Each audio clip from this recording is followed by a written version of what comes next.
All right. You're gonna learn today. What's up, YouTube? So we are back again. This time we are changing the governor pressure solenoid valve as well as the transducer switch. So what the governor pressure solenoid does is it controls the pressure between gears 1 through 3. So your first, second, and third gear are controlled by this. The pressure for the upshifts and the downshifts are controlled by this solenoid.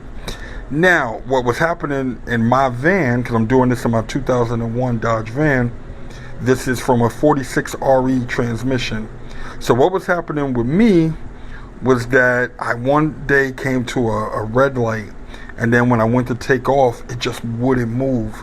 And then I gave it enough gas, and then it took off. But it's starting in like second gear, possibly even third. So it's definitely not starting in first. So when I looked into the problem, I learned that this is one of the symptoms of this solenoid going bad. So it's time to change it. I don't know how old it is. Now, what I did was I ordered the upgraded ones, as you see here. This is the Borg Warner.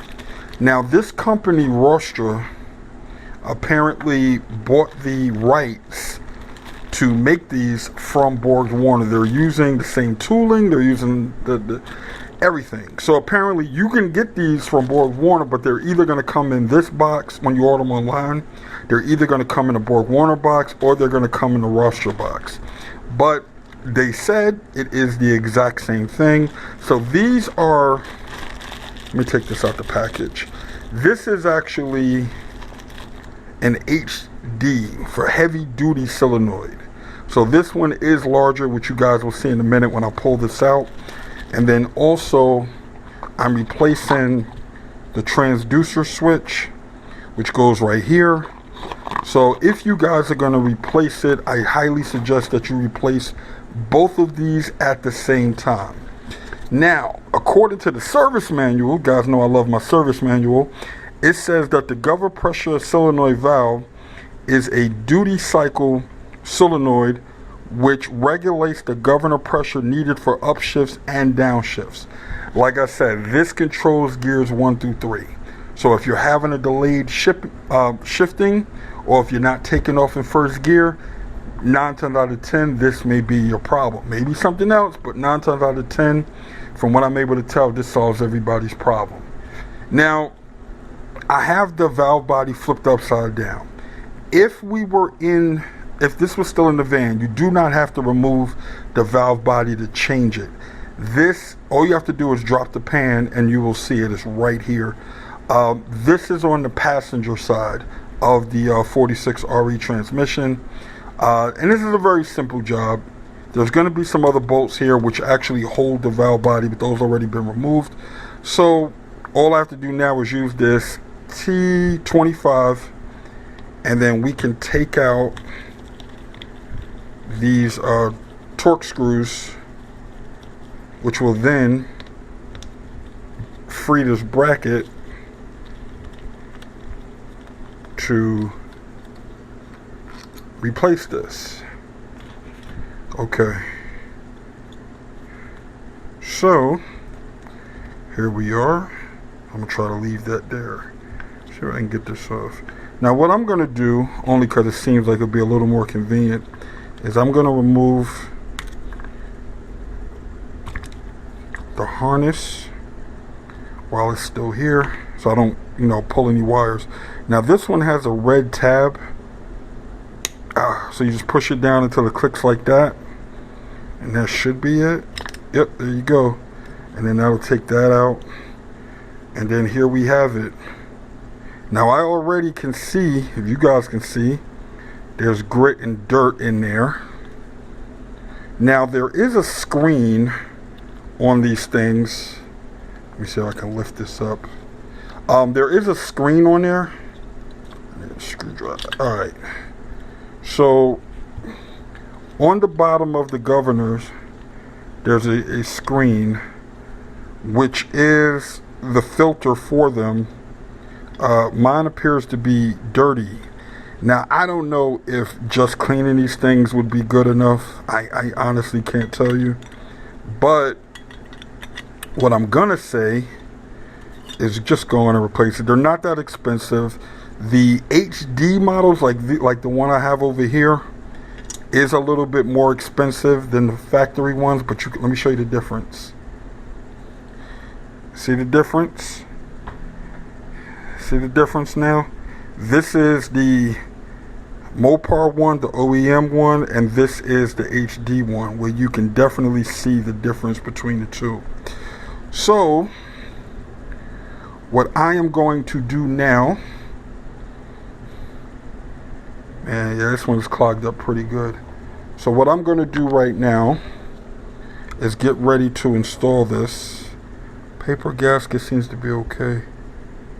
Hold on, YouTube. Let me clean this up for a second. Let me just grab something.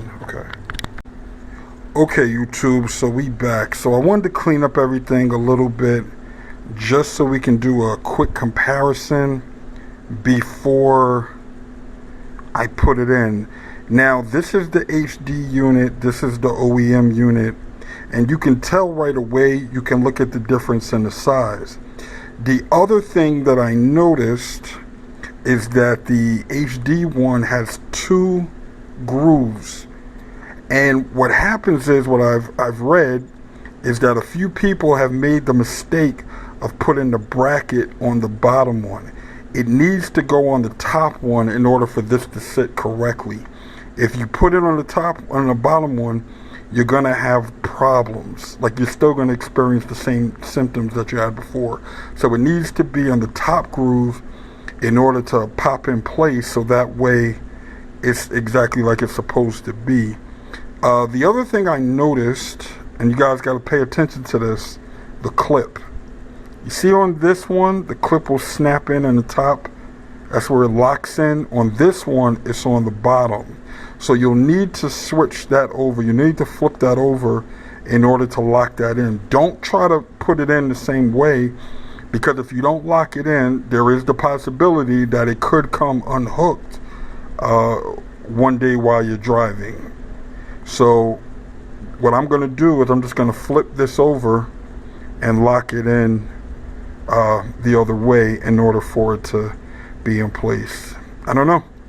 All right, YouTube. So there's that. All right. So before I put this in, let me do the transducer valve switch also. So this is the transducer switch. I think it just pops in. Yeah, just like that. And this is the new one. I guess there's really nothing to see or too much, but make sure it has the same amount of prongs and everything. And yeah, so put a little bit on the seal.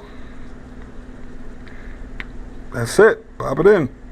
All right. Now for this, like I said, we have to put this in the right groove. So we're going to put it in that top groove, just like that. See where it is? Gonna put it in there. And then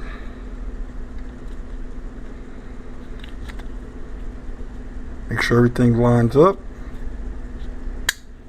You heard that click? It is locked into place. You heard that click, and there you have it. Now, what I'm going to do is I'm going to hook up the harnesses. Just make sure everything is clean and dry before I plug them in. So I'm going to hook up the harnesses before I put the unit back on. So that's that. Click it in. And like I said, for this one, you're going to have to turn it around because the tab is on the bottom. We'll stick it there. You're going to listen for a click. There it was. See, now it's in there tight. Now, because this is a larger unit, I'm going to have to turn this a little bit just so the harness clears. That way it's not putting any pressure on anything. So let's clear it like that.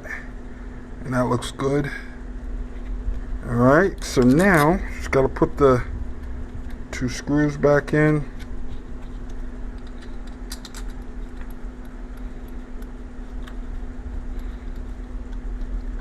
There we go.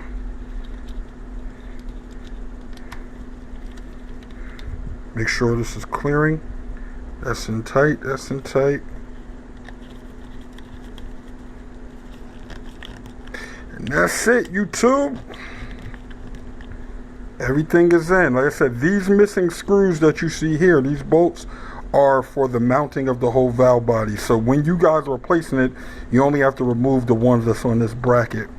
Now, the next video we're going to do is the 3/4 accumulator spring. That's the next video. So make sure you guys subscribe. Make sure you turn on all notifications.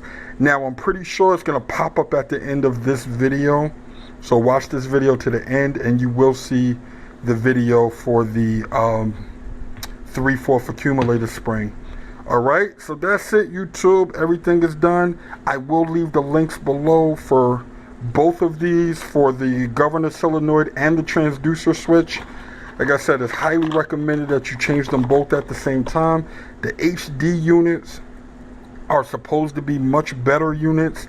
They don't foul as fast, and it's use the HD. But you guys are going to use what you want, but as you see, I upgraded to the HD. So that's it, YouTube. So on that note, I'll catch you guys on the next one.